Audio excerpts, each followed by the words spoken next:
बिस्मिल्लाहिर्रहमानिर्रहीम। तो last class में हमारा डिस्कशन था हाइपोथेसिस के ऊपर। तो मैं चाहता हूँ जरा आप एक दो क्वेश्चन मुझे सॉल्व करके दिखा दें ताकि तसल्ली हो जाए कि आपने बात सुनी समझी। ठीक है, सवाल नंबर 1 क्या आपके सामने आ रहा है। A car owner wants to know. अरे वो तो बैठा हुआ है पीछे, दिख नहीं रहा हूँ। वो तो बैठा हुआ है क्लास में। पूछो, बताओ। A car owner wants to know the mean weekly mileage he puts on his car। एक कार ओनर है, ये तो एस्टिमेशन का क्वेश्चन दे दिया मैंने आपको, वो आपसे मैंने सॉल्व करवा लिया था मेरे ख्याल से।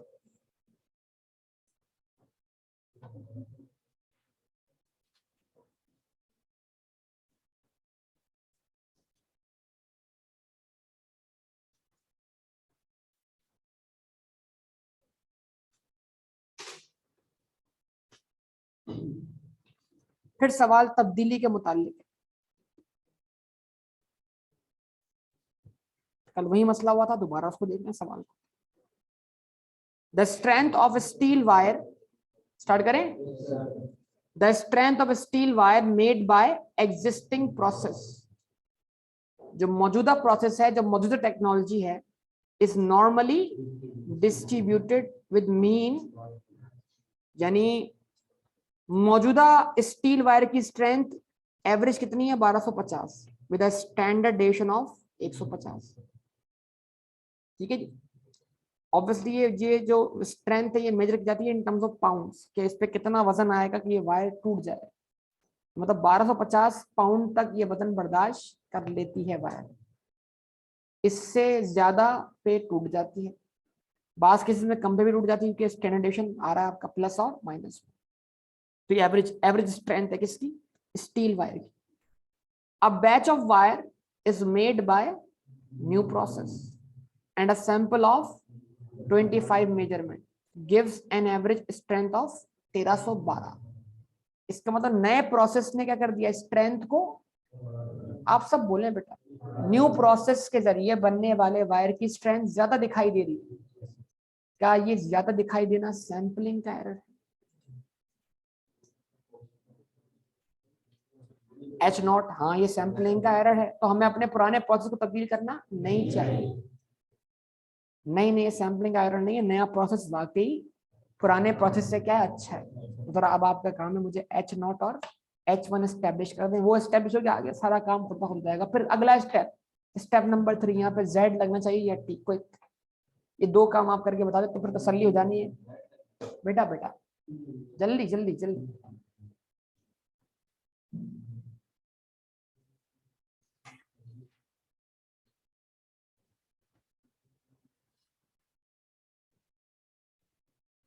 क्या लगाएं? नया प्रोसेस कब अच्छा है, जब स्ट्रेंथ 1250 से क्या हो, ज्यादा हो। तो अगर हम नया प्रोसेस मुकम्मल तौर पर अडॉप्ट कर लेते हैं तो हमारा पॉपुलेशन मीन चेंज होना चाहिए, और चेंज होकर स्ट्रेंथ बढ़नी चाहिए या कम होनी चाहिए। तो अल्फा हमारा यहाँ पर ग्रेटर देन की तरफ क्या करता है, फॉल करता है। सोचें इस बात।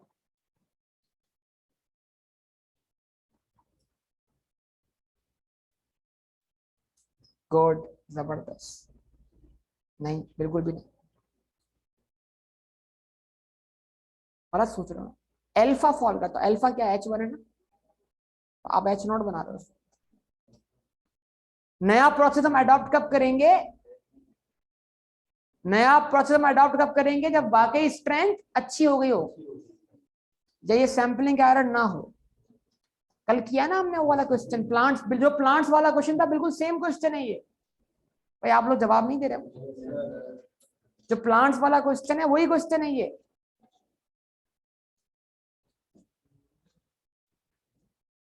जरा सब लोग प्लांट वाले क्वेश्चन को देख लें कल। New conditions grow more better plant, ये पॉइंट था ना। तो हम उस न्यू कंडीशन को सैंपलिंग का एरर बोल रहे थे। हम बोलते नहीं नहीं, नई कंडीशन जो उसमें जो हमें एवरेज मिला वो सैंपलिंग का एरर है। आज भी हमारा पॉपुलेशन मीन वही है पुराना वाला, या उससे कम है, उससे ज्यादा नहीं। बनाया आप लोगों ने या नहीं बनाया? नहीं sir. Step number 1 sir, quick जल्दी जल्दी बेटा। Step number 1, establishment, establishment, H naught mu is less than equal to 1250। हमारी एवरेज स्ट्रेंथ जो है वायर की 1250 है या उससे कम है, उससे ज्यादा नहीं है। ये कौन सा एरर है? बार लिखता हूं मैं, टाइप बहुत कम लोग बोलने वाले हैं, एक दिन में हम भूल जाते हैं, हमारी याददाश्त का हाल ये है। और कौन सा एरर है? और अगर बीटा एरर प्रूव हो जाए तो हम क्या करते हैं? एक्सेप्ट करते हैं, एच नॉट को रिजेक्ट करते हैं H1। और H1 अगर वाकई न्यू टेक्नोलॉजी या न्यू प्रोसेस ज्यादा अच्छा है तो फिर हम अगर उसको प्रॉपर तौर पे अडॉप्ट कर लेंगे तो वाकई फिर हमारा पॉपुलेशन मीन जो है वो 1250 से क्या हो जाएगा? बढ़ जाएगा। ये कौन सा एरर है? कितने कम लोग बोल रहे हैं टाइप 1 एरर। और कौन सा एरर है? Alpha error. Step number 2, level of significance. जब कोई लेवल ना बताया जाए,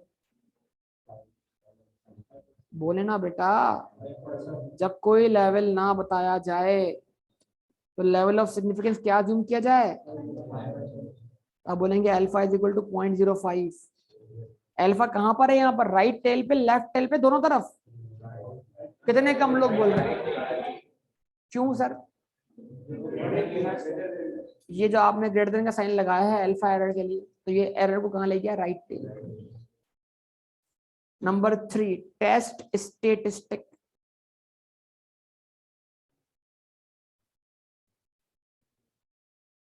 जेड या टी? जेड या टी? जेड, टी नहीं सर। साइज ऑफ सैंपल जो है वो लेस देन 30 है, ग्रेटर देन इक्वल टू 30 नहीं। जेड की कंडीशन पूरी नहीं हुई। लेकिन अगर क्वेश्चन को पूरा गौर से पढ़ें, the strength of steel wire by and is normally distributed with mean, ये पॉपुलेशन मीन है, एंड उसके साथ फॉरन उसी का क्या आ गया? Standard deviation. तो अगर पॉपुलेशन मीन बताने के साथ ही फॉरन क्या बताया जाए? पॉपुलेशन का स्टैंडर्ड डेविएशन, इसका मतलब क्या हुआ? स्टैंडर्ड डेविएशन क्या है? नोन है। तो z की एक कंडीशन पूरी हो गई, दूसरी नहीं हुई। फार्मूला z का लगेगा, z is equal to, formula बताओ बेटा, x बार, इस डिफरेंस को हम क्या नाम देते हैं? एरर। डिवाइड किससे करते हैं इसको? Standard error.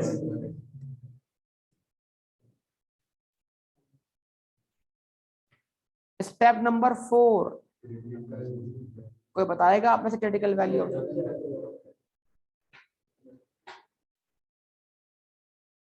Z की वो वैल्यू जहां से अल्फा एरर शुरू हो जाएगा, उसके लिए हम बना लेते हैं डायग्राम। कौन सा डायग्राम?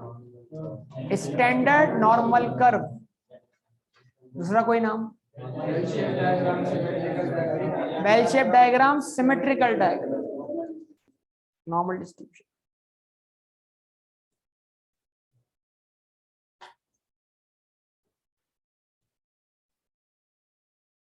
हाँ जी, कहाँ रखें अल्फा को? राइट टेल पर।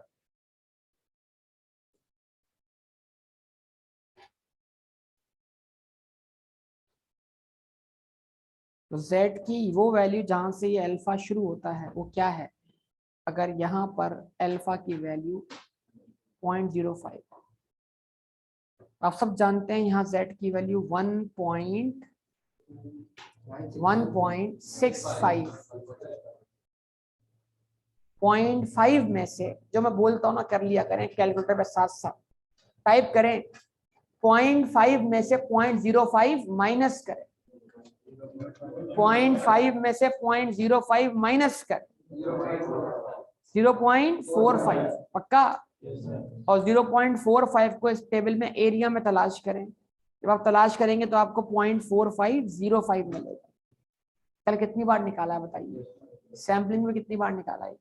तो 0.4505 पर z की वैल्यू राइट टेल पर 1.65, z की वैल्यू 1.65। इसके जरिए देंगे हम अपनी एक स्टेटमेंट, याद है वो स्टेटमेंट आप लोगों को?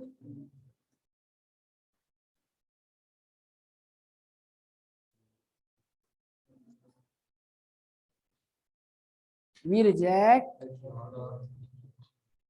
H naught if Z calculated is greater than 1.65. अब स्टेप नंबर 5 परफॉर्म होगा, उसका नाम क्या है? कंप्यूटेशन।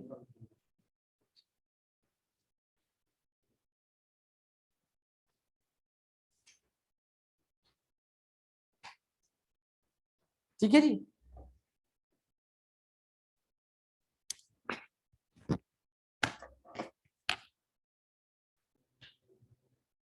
ये z की वैल्यू आपने कैलकुलेट की, x बार का वैल्यू क्या पुट किया आपने सर क्वेश्चन के अंदर? x बार क्या आया? 1312।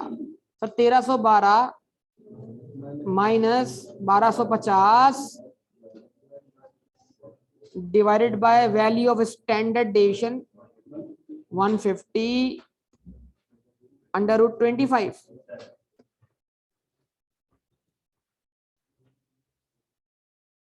हाँ जी, क्या आंसर आता है? 2.067 या राउंड करके 2.07। कहाँ फॉल करता है ये? 1.65 से भी आगे। कौन से रीजन में? अल्फा रीजन में। तो क्या करें? New process produces better wires as compared to old process, या breaking strength of wire under new process is better than old process. ये जवाब होगा ना इसका। तो अभी तो टाइम कम होने की बिना पर मैं जस्ट कंक्लूजन क्या लिखूंगा, फिर ये आप बना सकते हैं, बना लीजिएगा। Conclusion, reject what and accept H1।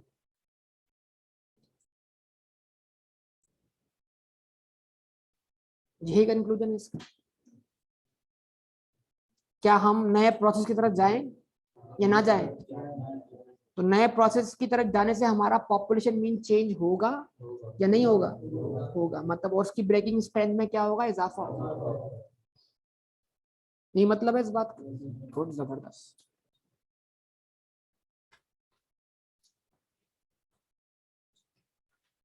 एक सवाल और कर लेते, तबीयत थोड़ी बहाल हो जाएगी हमारी, रिदम में आ जाएंगे हम।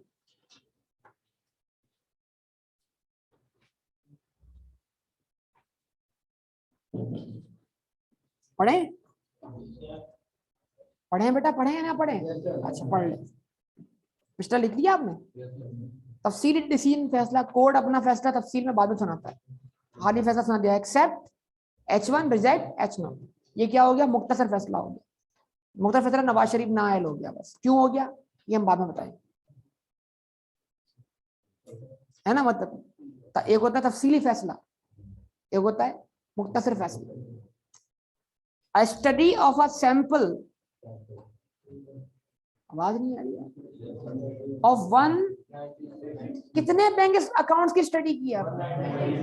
तो size of sample greater than, तो 196 तो है, लेकिन हमारा जो सेंस है बात का, ग्रेटर देन इक्वल टू 30, तो Z की कंडीशन एक ही पूरी हो गई, आगे कुछ सोचने की। Showed average size of bank account is 7000, यानी हमने 196 अकाउंट बैंक बैलेंसेस के उठाए, उनके बैलेंस चेक किए, सब 196 अकाउंट के बैंक बैलेंस का हमने फिर क्या किया? सम किया और डिवाइड कर दिया 196 से, तो फिर हमें उन 196 अकाउंट्स का एवरेज बैलेंस मिला कितना? यानी हर अकाउंट में 7542 रुपए ऑन एवरेज मौजूद है। तो किसी के अकाउंट में 7 लाख भी होंगे, किसी के अकाउंट में 0 भी होंगे, लेकिन ऑन एवरेज वो कितने हो गए? 7542।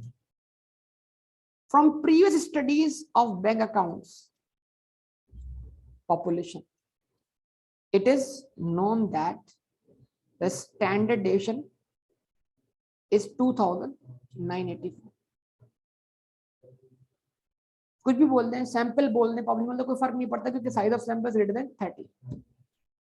Test the hypothesis that mu is equal to 8000 against the hypothesis. खुद बना के दे दिया उसने, mu is not equal to, मतलब इस बात का टेस्ट कीजिए कि वैसे ऑन एवरेज हर अकाउंट का बैलेंस 8000 होता है, तो अभी हमारे पास जो सैंपल आया है उससे वो बैलेंस 8000 दिखाई नहीं दे रहा, तो क्या ये सैंपलिंग का एरर है? और आज भी हर अकाउंट में ऑन एवरेज 8000 रुपए पड़े, या लोगों ने अकाउंट से पैसे ज्यादा निकलवाना शुरू कर दिए हैं जिससे अकाउंट का एवरेज बैलेंस क्या हो चुका है, चेंज हो चुका है. एस्टेब्लिश तो उसने खुद कर दिया, तो मान लें H0 कर दें, प्लीज कर दें, मान लें H0 आज भी हर अकाउंट में ऑन एवरेज, आज भी हर अकाउंट में ऑन एवरेज 8000 रुपए पड़े. नहीं नहीं सर, सैंपल मीन ये कह रहा है कि नहीं हो सकता है हमारा पॉपुलेशन मीन क्या हो चुका हो, तो आज हर अकाउंट में जो पॉपुलेशन एवरेज बैलेंस है वो 8000 नहीं है. H1 यस और नो बनाए जल्दी बेटा, शाबाश. यूज कितना लेवल बेटा, 1%, और नॉट इक्वल टू साइन लगा हुआ है, क्या करना है, अल्फा अल्फा डिवाइड बाय 2. चले शाबाश, जल्दी से एस्टेब्लिश करें hypothesis. Step number 1, establishment.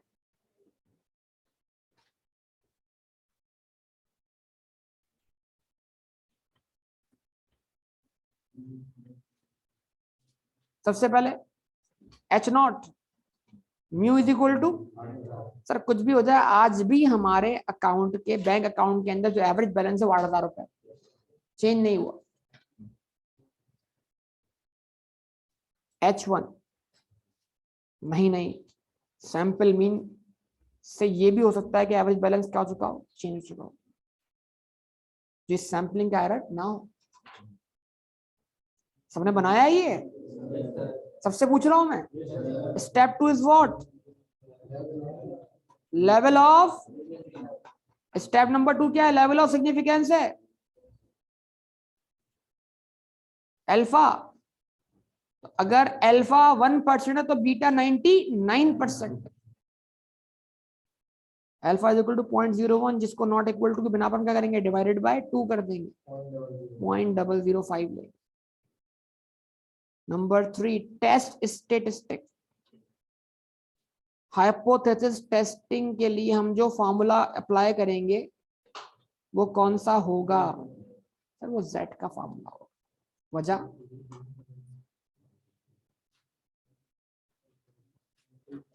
Size of sample is greater than equal to 30. Z is equal to error divided by standard error, error divided by standard error. आवाज नहीं आ रही आप लोग. स्टेप नंबर 4 सर आप सॉल्व करते हुए आगे निकल गए सर, या आप मुझसे आगे बताइए. Critical value of Z, critical value of Z,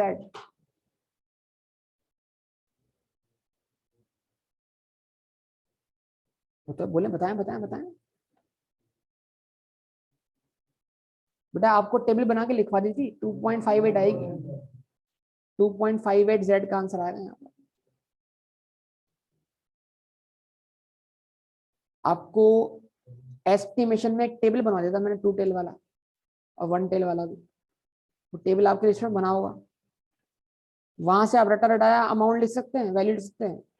दूसरा ऑप्शन आपके पास क्या है कि आप खुद से ढूंढ लें, और यही सबसे अच्छा ऑप्शन होगा, नहीं क्योंकि वो वैल्यू भूलने का खतरा है आपको.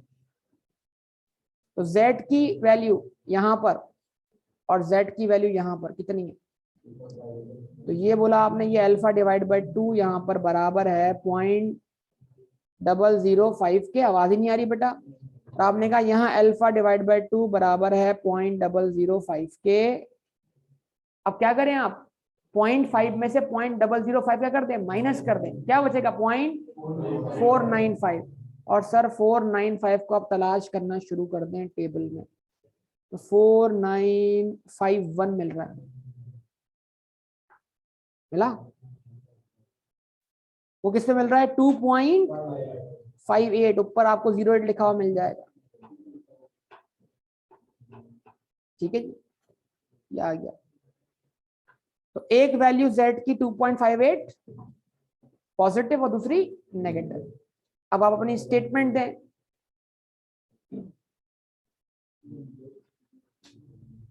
स्टेटमेंट दें अपनी आप, क्या स्टेटमेंट देंगे आप?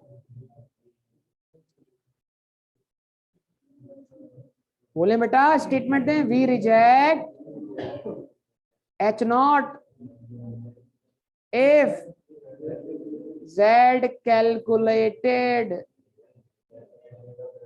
is greater than प्लस का 2.58 और लेस देन माइनस का 2.5। ठीक है जी। नंबर 5 क्या करें sir? Computation.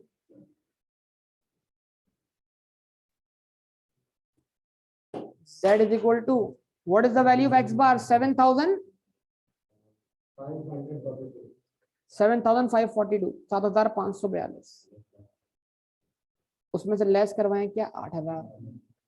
What is the value of standard deviation?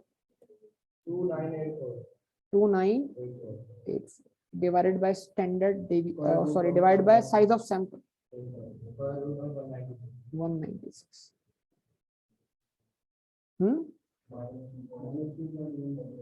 Minus 2.14815 कर दो। तो आंसर आया माइनस का 2.15, जो कि माइनस के 2.58 से ग्रेटर देन है और 2.58 से लेस देन है। तो कहां फॉल करता है? अल्फा रीजन में, बीटा रीजन में? तो H0 क्या करना है और मानना क्या है कि ये सैंपलिंग का एरर है। और आज भी हर अकाउंट का एवरेज बैलेंस 8,000 रुपए।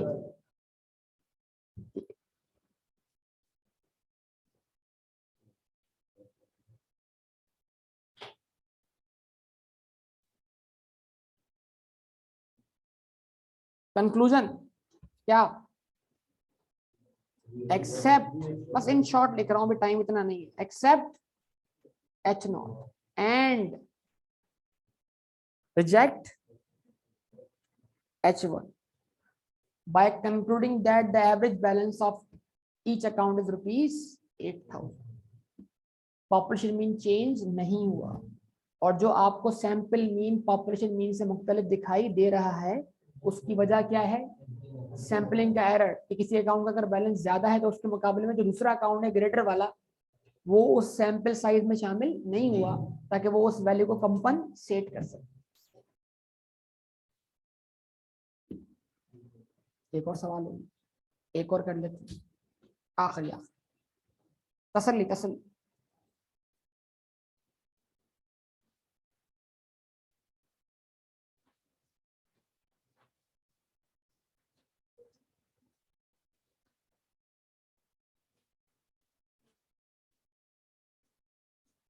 ये तो आप करके बताएंगे ना मुझे सॉल्व?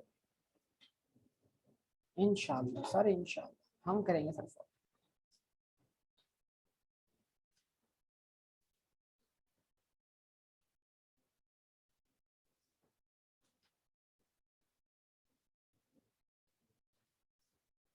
देखिए बात समझ लें, इधर देखें जरा इसको दोबारा से। ये z की वैल्यू यहाँ पर क्या है? ये डायग्राम मैं इसलिए बनाता हूँ ताकि आप बार बार इसको देख के समझ लें, रट्टा ना मारे, बात समझ लें। अब आप मुझे बताइए, अगर आप इस x एक्सिस के, देखिए सब लोग, इस x एक्सिस के स्केल पर माइनस के 2.15 को तलाश करना चाहते हैं तो आपको जीरो से राइट पे आना है या लेफ्ट पे जाना है? तो लेफ्ट पे जाना शुरू करें, जाना शुरू करें। तो क्या आप माइनस के 2.15 को ढूंढते ढूंढते जो है वो ये ब्लू एरिया में चले जाएंगे या उससे पहले कहीं रुक जाएंगे? तो इसका मतलब जो आपका z का आंसर आ रहा है कैलकुलेटेड, वो माइनस के 2.58 से पहले आ रहा है। तो वो इस आंसर से क्या है? ग्रेटर देन है। और इस आंसर से क्या है? लेस देन है। तो वो आंसर कहाँ फॉल करता है? तो क्या करना है? तो जब आपका Z का आंसर बीटा रीजन फॉलो करता है तो बीटा का मतलब क्या, एक्सेप्ट एंड रिजेक्ट।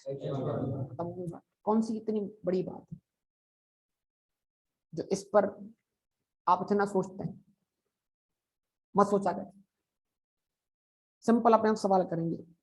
जितना आप राइट की तरफ जाएंगे आप ग्रेटर वैल्यू की तरफ जाएंगे, जितना आप लेफ्ट की तरफ जाएंगे आप लेस देन। लेकिन अगर आप 2.58 से भी आगे जाते हैं तो 2.59 आएगा, माइनस का 2.6 आएगा। ये आपका आंसर माइनस का 2.15 है, क्योंकि माइनस के 2.58 से ग्रेटर देन, वो राइट साइड की तरफ है। कहाँ फॉल करेगा, बीटा रीजन में, पक्का confirm. Now a company made a car battery. A company made a car battery with the claim that mean life of the battery is more than 3.5 साल। हमारी battery जो है उसकी लाइफ 3.5 साल,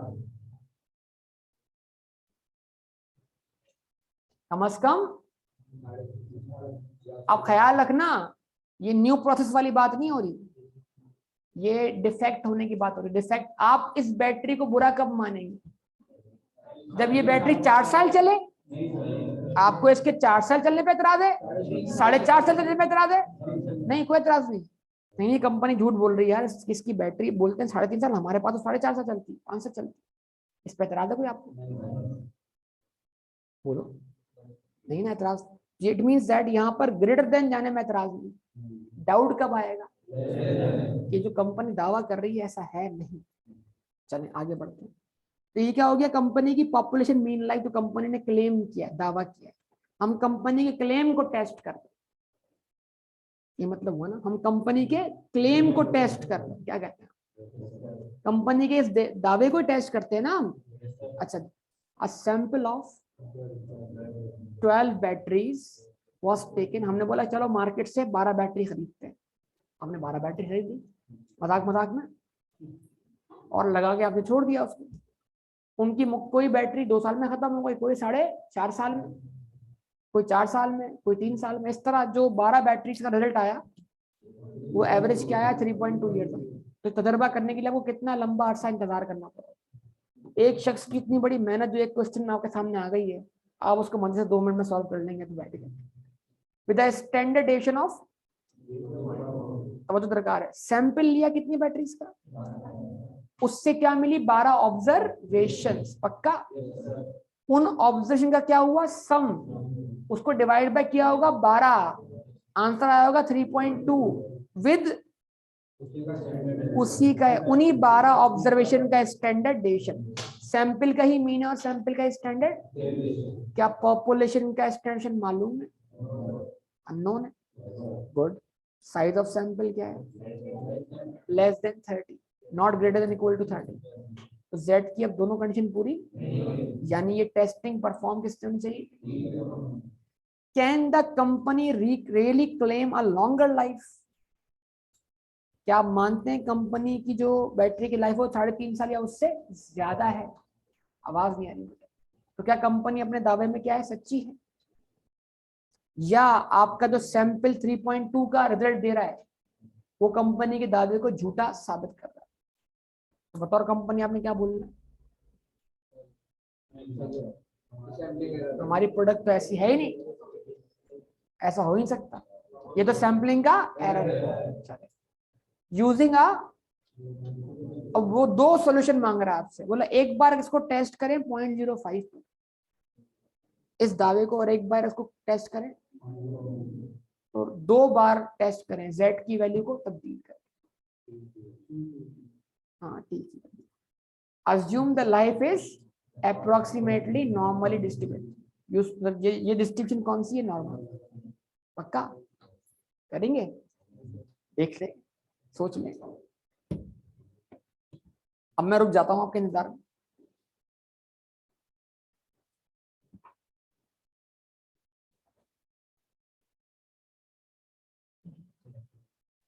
क्या हो रहा है बेटा, कोई परेशानी है, कोई मसला है,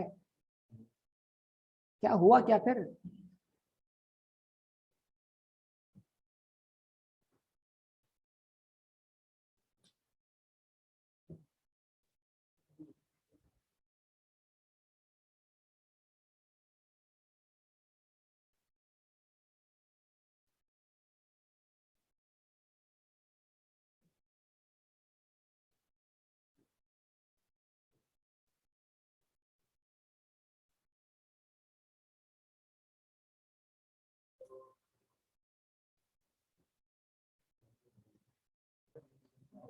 ना जरा देखिएगा प्लीज।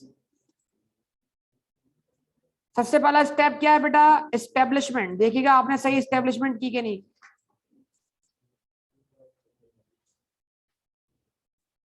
कंपनी का दावा, जो दावा है वो लिख दें, जहां दावा दे दिया वहां पर आसानी बात हो गया। फिर दावा क्या है? H0 कि कंपनी की बैटरीज की mean life greater than 3.5 years. Yes और नो? और हमारा सैंपल रिजल्ट ये शो कर रहा है कि जिससे हमें डाउट हो रहा है कि नहीं नहीं लाइफ जो है वो 3.5 ईयर है या उससे लेस देन। अब मैंने लेस देन इक्वल टू यहाँ लगा दिया, लेस देन इक्वल टू लगा क्योंकि क्वेश्चन में क्लियर लिखा हुआ है मोर देन 3.5 ईयर्स, वरना क्या लगा था मैं 3.5 ईयर्स और मोर, लेकिन क्वेश्चन में क्लियर क्या लिखा हुआ है? More than. लेकिन डेटा कंटिन्यूस है, यहाँ पर ग्रेटर देन इक्वल टू लगाने में और ग्रेटर देन लगाने में कोई फर्क नहीं पड़ता, कोई मसला है। चले यार आप जो है ना यकीन करें, चले बस खुश हो जाए आप, सही है। मतलब जो हमने किया जब तक वो हमें ना दिखे तब तक तसल्ली नहीं, भाई सही था आपने भी सही कर लिया, मसला नहीं। लेकिन क्वेश्चन ने बोला इस तरह है तो मैंने इस तरह लिखा है, इस तरह बोल रहा है, मसला ये। नंबर 2, लेवल ऑफ, आवाज नहीं आ रही है बेटा, लेवल ऑफ सिग्निफिकेंस।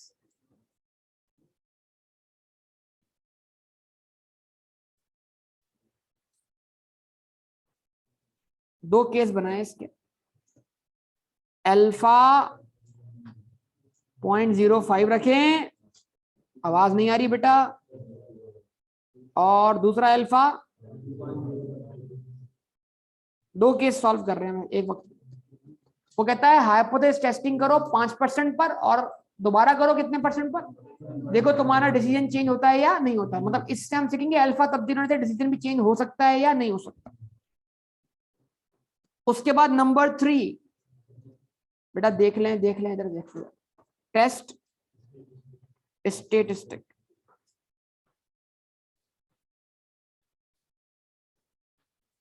हमने कहा फॉर्मूला कौन सा लगेगा? Z का, T का।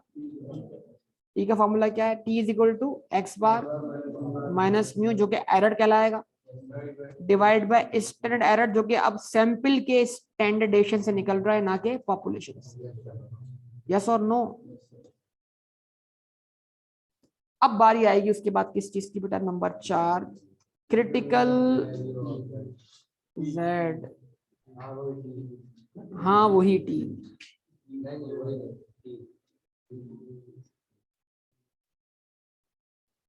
Critical value of T। Case 1, जब अल्फा बराबर है 0.05। यस और नो? डायग्राम बना ले।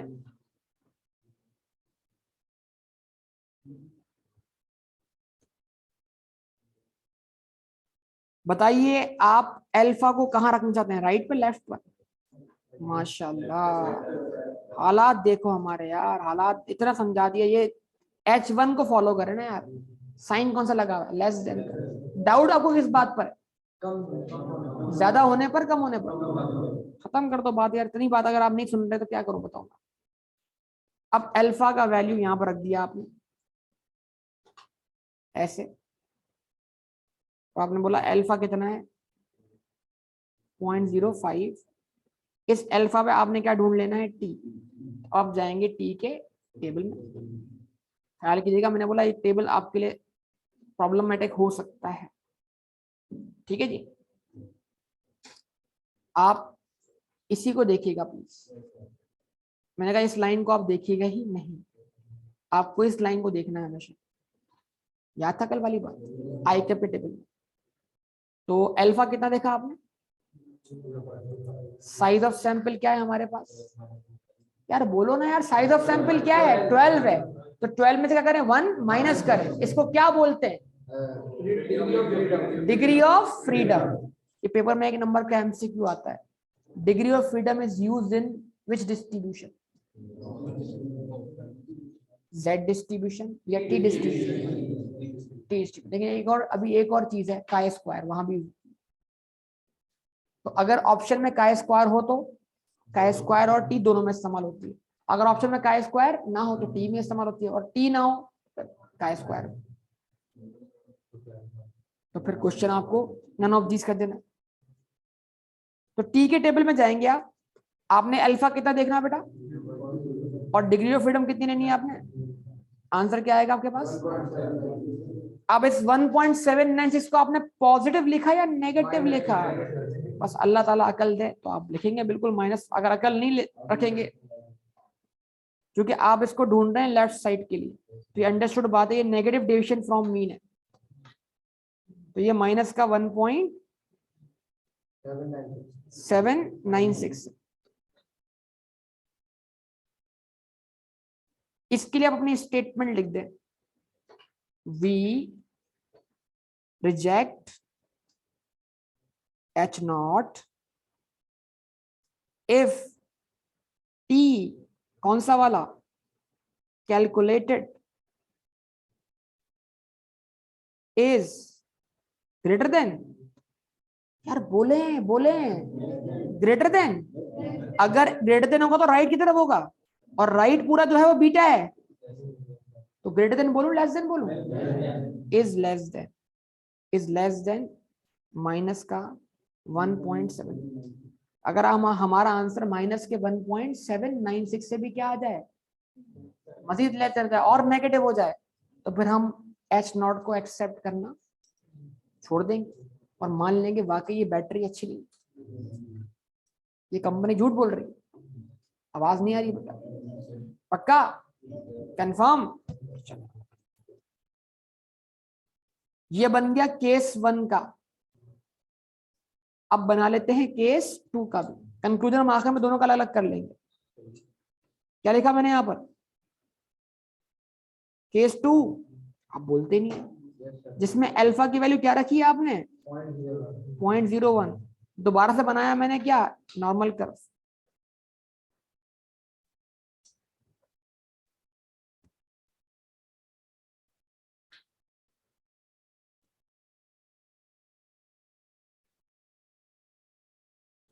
अब 0.05 अल्फा उससे कम एरिया रखना मैंने, लेफ्ट पे रखू ना अल्फा। क्यों सर, क्यों sir, alpha region less than side पर है। जवाब नहीं मिल रहा है, यकीन करें आप लोग। अब जाएं, अब आप मुझे इसका अब आप इसके टेबल से निकाल के बताएं। अल्फा कितना 0.01 और डिग्री ऑफ फ्रीडम कितनी 11, जाके बताइए सर। डिग्री ऑफ फ्रीडम 11 है, अल्फा कितना है 0.01, तो 0.01 पे मैं आ जाता हूं 2.718, वो भी किसका माइनस का, लेफ्ट साइड के लिए। यहां सर मैंने क्या स्टेटमेंट दी सर, आवाज ही नहीं आ रही बेटा, बताइए। अगर आपका आंसर 2.718 से ग्रेटर देन आता तो वो आंसर कहां फॉल करेगा, इस वाइट एरिया में, और अगर उससे मजीद तो कहां फॉल करेगा, अल्फा रीजन। तो आप क्या बोलेंगे, we reject H naught if T calculated is what less than minus का 2 पॉइंट,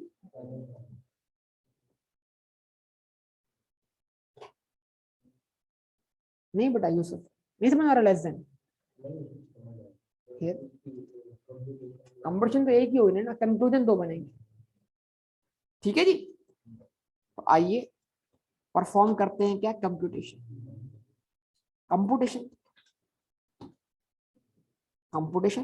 कंप्यूटर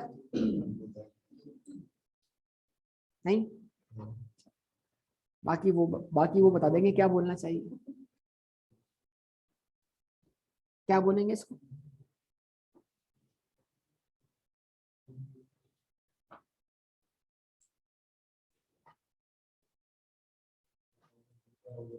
वो हैंग हुआ है, पता नहीं क्या गुजर रही है उन पर।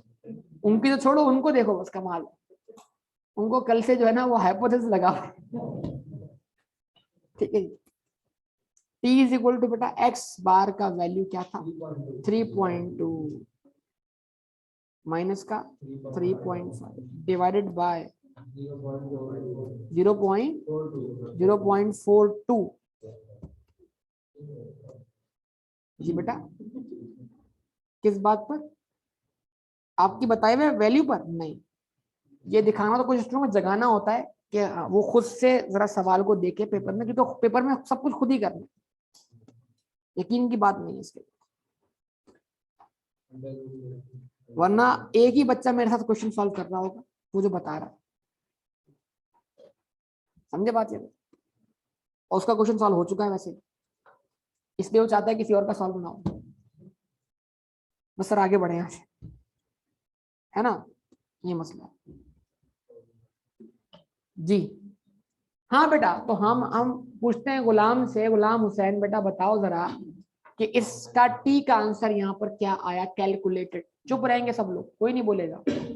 और ये गुलाम ने कैलकुलेटर उठाया और उसमें उसने अब 3.2 क्या किया, पुट किया, और उसमें से 3.5 माइनस कर दिया, और उसके बाद उसको डिवाइड करने लगे हैं किससे, स्टैंडर्ड डेविएशन से 0.42, और उसके साथ साथ अंडर रूट 12 भी लगा दिया गया है। और आंसर क्या आता है, और आंसर आने वाला है, और आंसर आ गया। आंसर क्या है? आप बोल देना मैं चुप हो जाऊंगा यार, मजबूरन। जो आप कर रहे हैं क्लास में मुझे ऐसा करना पड़ेगा, मुझे तो मस्जिद में ऐलान करवाना पड़ेगा एक बच्चा गुम हो गया है, क्लास में था बैठा हुआ, क्लास में ही लापता हो गया है, आंसर ढूंढने निकला था। बताइए answer, answer minus minus minus का 2.474, पक्का यही आंसर है भाई? सब लोग वेरीफाई करते हैं इस आंसर को या नहीं? कंफर्म, चलेंगे, ओके। आइए देखते हैं, माइनस का 2.474, तो माइनस का 2.474 जो है लेफ्ट साइड पे जा रहा है इससे, मतलब अगर आप अल्फा 0.05 रखते हैं तो आपको रिजेक्ट करना पड़ रहा है किसको, H0। आवाज नहीं आ रही, देख लो जरा। लेकिन अगर आप अल्फा कितना रखते हैं 0.01, तो माइनस का 2.747 इससे क्या है, पहले है, कौन से रीजन में, बीटा रीजन में। तो 0.05 पर क्लेम रिजेक्ट हो रहा है और 0.01 पे क्लेम एक्सेप्ट हो रहा है, पक्का? तो बन गए कितने कंक्लूजन, 2 कंक्लूजन।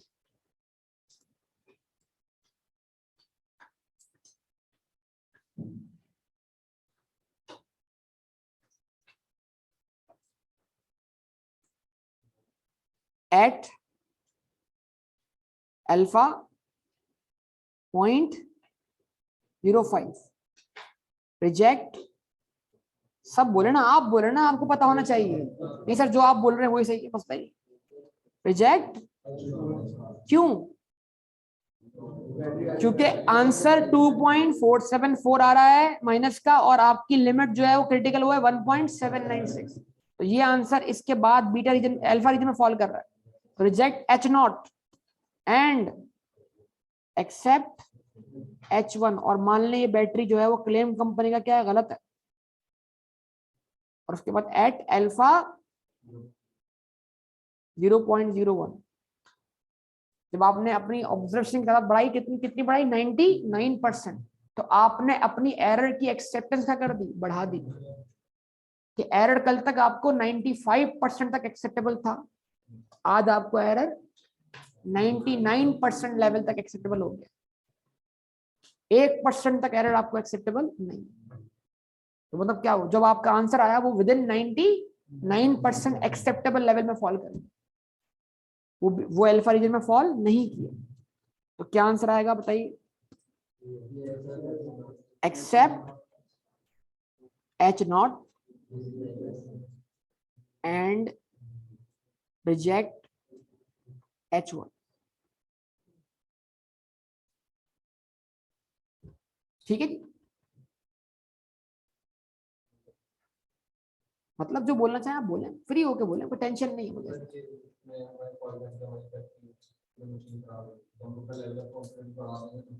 डिसीजन चेंज होगा मतलब कौन सा है, हर चीज की कोई ना कोई क्या है, ये तो सारी चीजें क्या है एस्टिमेशन की बुनियाद पर है ना।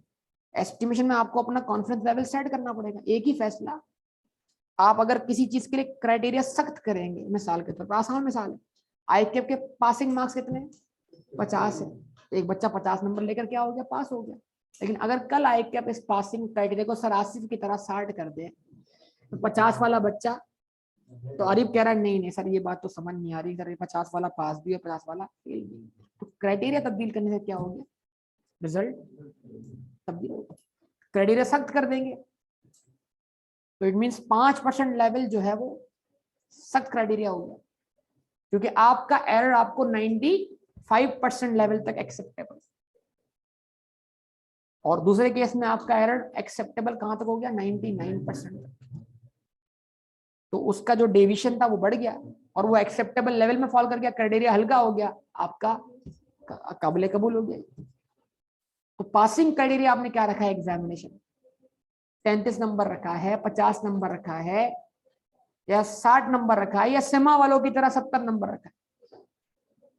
एक एग्जामिनेशन है उसमें 70% पासिंग मार्क्स होते हैं, उससे कम वाला पास ही नहीं हो रहा।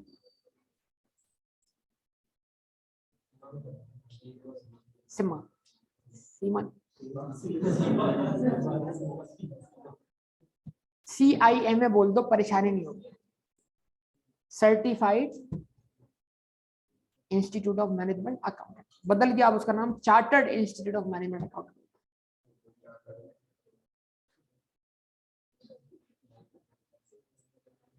ठीक है, चार्टर्ड हो गया ना, अकाउंटेंट नहीं हुआ, चार्टर्ड अकाउंटेंट अलग चीज, वो इंग्लैंड में ICAW करवाता है, Institute of Chartered Accountants of England and Wales. दुनिया का सबसे पुराना सी इंस्टीट्यूट, 18वीं सेंचुरी का सी इंस्टीट्यूट, 18वीं सदी में वजूद में आया। अब तक मेंबर्स की तादाद 2 लाख तक भी नहीं पहुंची। पढ़ लेते हैं क्या, क्या है, क्या है, क्या है का मतलब क्या, आप मेरी बात समझे क्या है, पहले उस हैं को समझाएं।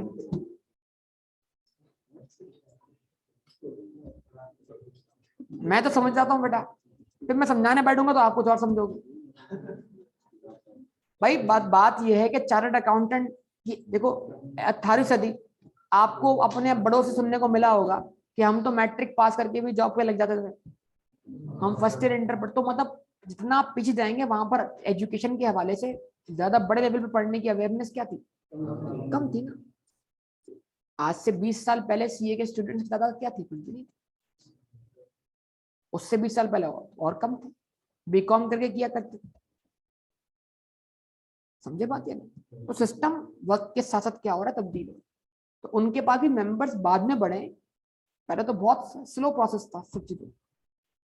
इस तरह ICAP के अंदर भी मेंबर्स की तादाद जो है वो इस दौरान इन 10 सालों में बढ़ी है, इससे पहले तादाद बहुत कम थी, डिमांड ज्यादा थी, सप्लाई कम थी, अभी सप्लाई ज्यादा नहीं, ये गलत बात। मैं आपको बता रहा हूँ जितने स्टूडेंट्स अभी मेरे पास से पढ़े हैं जो क्वालिफाई हुए हैं, कोई एक भी पाकिस्तान में नहीं, मुश्किल से कोई एक भी पाकिस्तान में। अब आपको डिपेंड करता है कहाँ जाना है। बिग 4 को कोशिश करें कि आप हासिल करें, बिग 4 आपकी जो है ना वैल्यू एडिशन कर देगा, मतलब आपकी ग्लोबल मोबिलिटी बना देगा। इस वक्त एक मामला चल रहा है, फिर वो टॉपिक हमारा ऑफ द टॉपिक वाला, खैर है बताइए तो बताइए। तो इंग्लैंड का जो कि बर्तानिया आप जानते हैं मुल्क है, उसका एक मामला चल रहा है यूरोपियन यूनियन के साथ, उसको होता है ब्रेक्सिट। ब्रेक्सिट मतलब ब्रिटिश एग्जिट, किसी को पता है इस बारे में? तो जब ब्रिटिश एग्जिट हो जाएगा, बल्कि तकरीबन हो चुका, तो उससे ये था कि जब इंग्लैंड के अंदर कोई भी यूरोपियन काम करने आता था तो वो यूरोपियन बन के आता था, मतलब उसके वही राइट्स थे जो एक बरतानवी शहरी के थे, क्योंकि इंग्लैंड जो था वो यूरोपियन यूनियन का पार्ट है, उसकी तरह उसको ये मानना। तो अब कोई फ्रांस से आए, इटली से आए, कहीं से भी आए, उसको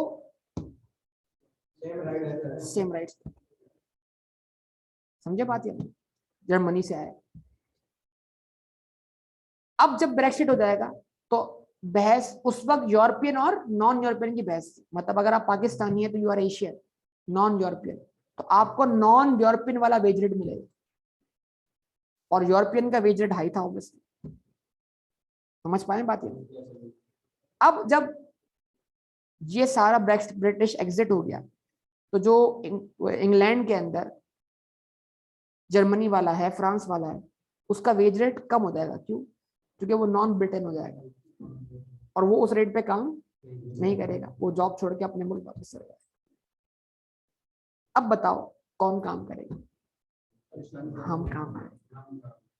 तो इस वक्त उधर बहुत डिमांड है, इंग्लैंड में खासतौर पर जितने बच्चे निकल रहे हैं सीधा फ्लाइट पकड़ रहे हैं, वो इससे मजाक नहीं कर रहा, मेरे रिकॉर्ड में तो ये यहां तक के पार्ट क्वालिफाइड बच्चे, पार्ट क्वालिफाइड बच्चे, मतलब सीए फाइनलिस्ट, सीए फाइनलिस्ट मतलब सीए क्वालिफाई तो नहीं किया लेकिन आर्टिकल्स कंप्लीट है, सिक्योरमेंट लगा कर आ गए, चले घूमते फिरते। अब ख्वाब नहीं दिखा रहा, ख्वाब उड़ना उड़ना मत शुरू कर देना अभी से। अभी एएफसी का पेपर देना है बेटा, उसके बाद जो तुम उड़ोगे तुम्हें पता है ना। हाँ ऐसा उड़ोगे तुम यार, तुम्हें पता ही नहीं। अभी पेपर तो हो जाए, फिर उसके बाद रिजल्ट तो आ जाए, फिर तो आप हाथ में नहीं आने वाले, हवाओं में। और बंदा बोलेगा देखो यार, एक एएफसी के 4 पेपर पास कर लिए मैंने, कोई मजाक बात है? कोई लेवल है मेरा तो। Am I joke to you? ये गुलाम हुसैन बोलेगा स्नूकर के एक नहीं अब 2 गेम खेले। ठीक है जी। हाँ बेटा, तो मेरे ख्याल से एक्सेप्ट रिजेक्ट आपको समझ में आ गया होगा। ठीक है, क्लोज करें इसको यहाँ पर।